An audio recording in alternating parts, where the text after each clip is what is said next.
அனைவருக்கும் வணக்கம். நான் doctor Gopinath Ganesan, chief spine speciality physiotherapist. பொதுவாக தண்டுவடத்தில் ஜவ்வு பெருக்கம் ஏற்பட்டுருச்சு அப்படின்னா, சார் எனக்கு ரொம்ப வலி இருக்குது, இப்போ டாக்டரை பார்த்தா சர்ஜரி பண்ணணும் அப்படின்னு சொல்கிறாங்க அப்படின்னு சொல்லிட்டு வந்து கேட்குறாங்க. ஸோ நம்ம சர்ஜரி இல்லாமல் அதுக்கான சிகிச்சைகளை கொடுக்குறோம். இப்படி லாஸ்ட் இயர் ஒருத்தர் செல்வகுமார் அப்படின்னு சீர்காழியிலேருந்து வந்து என்கிட்ட ட்ரீட்மெண்ட் எடுத்தார். கிட்டத்தட்ட அவர் 2 வாரம் என்கிட்ட ட்ரீட்மெண்ட் எடுத்தார். பட் பெயின் குறையல. ஏன்னா டிஸ்க் எக்ஸ்ட்ரூஷன், ஜவ்வு ரொம்ப பிரிங்கி கிழிஞ்சிருந்தது, அந்த கண்டிஷனில் இருந்தார். பட் அவருக்கு லீவ் கிடைக்கல அப்படின்னு சொல்லிட்டு அவரும் ஊருக்கு போயிட்டார். அங்கே போயிட்டு வலி குறையல அப்படின்னு சொல்லிட்டு சர்ஜரி பண்ணிட்டார். ஸோ ஃபஸ்ட்டு டிஸ்கெக்டமி சர்ஜரி பண்ணியிருக்காங்க. அதாவது ஜவ்வு பிரிங்கி இருக்கிறத மட்டும் கட் பண்ணி எடுக்கிறது.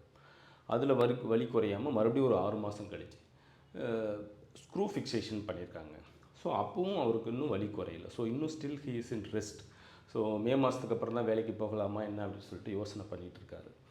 ஏன் அவர் எனக்கு மறுபடியும் கால் பண்ணியிருந்தாருன்னா, இப்போ அவர் தம்பிக்கு அதே மாதிரி பிரச்சனை வந்திருக்கு.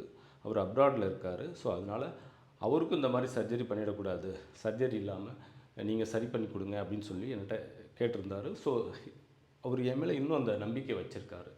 ஏன்னா நான் அவர் வந்து சர்ஜரி பண்ண வேணாம்னு நிறைய இன்சிஸ்ட் பண்ணியிருந்தேன். சர்ஜரி பண்ணால் என்னெல்லாம் பண்ண முடியும், எவ்வளோ நாள் ஆகும் ரெக்கவரி ஆக அப்படிங்கிற டீட்டெயிலாக சொல்லியிருந்தேன். ஸோ எப்போ தான் சர்ஜரி பண்ணுறது அப்படின்னு கேட்டிங்கன்னா, பொதுவாகவே ஒருத்தர் நடக்கும்போது பார்த்திங்கன்னா, அவங்க நடக்கிறப்ப இடுப்பு வந்து சைட் வைஸாக ஆடும். அவங்களால ஒரு பேலன்ஸ்டாக நடக்க முடியாது.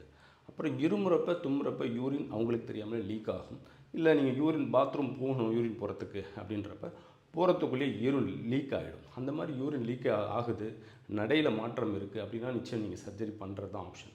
ஸோ அது முன்னாடி வரைக்கும் உங்களுக்கு வெறும் வலிக்காக நீங்கள் சர்ஜரி பண்ணணும் அப்படின்னு முடிவு எடுக்கிறீங்கன்னா, அதை நம்ம அந்த சர்ஜரி இல்லாமலே நம்ம சரி பண்ண முடியும். நான் அந்த காமிக்கிற வீடியோவில் இருக்கிறவர் பார்த்திங்கன்னா அந்த கண்டிஷன்லாம் இருந்தார். லக்கீலி அவருக்கு நாங்கள் சர்ஜரி இல்லாமலேயே சரி பண்ணி அவரை பழைய மாதிரி நடக்க வச்சுருக்கோம்.